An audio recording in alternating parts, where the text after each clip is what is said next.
పాపం రోజక్క భారతక్క సాత్వికంలో ఉత్తిత్తి ఖండనల ఊబలాటం.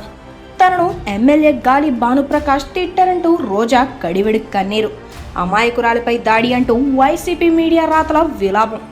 రోజాను తిట్టినందుకు మాజీ హీరోయిన్ల ఖండనలంటూ సాక్షిలో కథనం. కవిత, ఖుష్బు, రాధిక, మీనా, నవనీత్ కౌర్, రమ్యకృష్ణ పేరుతో ఖండనలు. అసలు మేము ఎవరితోనూ మాట్లాడలేదంటున్న మాజీ హీరోయిన్లు. అవన్నీ గతంలో రోజాకు మద్దతుగా ఇచ్చిన ప్రకటనలేనట.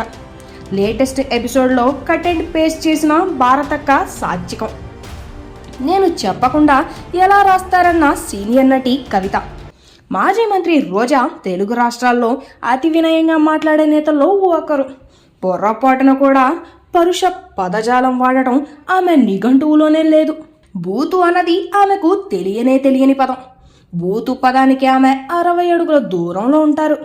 ఠాగూర్ సినిమాలో చిరంజీవికి క్షమించడం అనే పదం ఎలా నచ్చదో రోజాకు బూత్ అనే పదం అస్సలు నచ్చదు. అసలు అచ్చ తెలుగు భాషకు చీర కడితే ఆమె రోజా అవుతుంది. ఏమిటి నమ్మడం లేదా?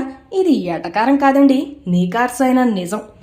అలాంటి పదకవిత పితామహురాలు ఈ మధ్య అమాయకురాలైన తనను ఒక మహిళ అని కూడా చూడకుండా నగరి టీడీపీ ఎమ్మెల్యే గాలి భానుప్రకాష్ బూతులతో దూషించారంటూ కన్నీటి పర్యంతమయ్యారు. ఆ మేరకు ఒక వీడియో కూడా జనంలోకి వదిలారు. అసలే తెలుగు రాష్ట్రాల్లో భారీ వర్షాలు పడుతున్న వేళ హైదరాబాద్ను మరో అమెరికా చేస్తానన్న తెలంగాణ జాతిపిత జమానాలో నిర్మించిన రోడ్లు కూడా మునిగిపోయిన విషాదం. దానికి తోడు రోజక్క చేసిన వీడియో విలాపంతో నగరి సహా 2 తెలుగు రాష్ట్రాలు పూర్తిగా జలమయమయ్యాయి. లోతట్టు ప్రాంతాలు మునిగిపోయాయి. ఫలితంగా కేంద్రం మిలిటరీ బలగాలను రంగంలోకి దింపి పడవల సాయంతో బాధితులను సురక్షిత ప్రాంతాలకు తరలించాల్సి వచ్చింది. రోజక్క విలాపం ఆ స్థాయిలో ఉంది. మరి నిజమే, రోజక్కను అలా ఆడిపోసుకోవడం, తిట్టిపోయడం తప్పున్నర తప్పే. ఎందుకంటే సంస్కారవంతమైన సోప్ త్రిబుల్ మాదిరిగా ఆమెది కూడా చాలా సంస్కారవంతమైన భాష కాబట్టి. అలాంటి నోట్లో నాలుకలేని, నోట్లో వేలు పెడితే కొరకలేని అమాయకురాలిని పట్టుకొని 1000-2000 దూషించడం దారుణాతి దారుణం. దీన్ని భూతేతర శక్తులన్నీ కత్తితో ఖండించాల్సిందే. ఉమ్మడి రాష్ట్రం నుంచి విభజిత రాష్ట్రం వరకు చాలామంది మహిళా ఎమ్మెల్యేలు ఎన్నికయ్యారు. వారిలో చాలామంది మంత్రులయ్యారు. కానీ వారిలో రోజక్క తెలుగు వారికి దొరికిన ఓ ఆణిముత్యం కమ్ స్వాతిముత్యం. టోటల్గా పులకడిగిన ముత్యం.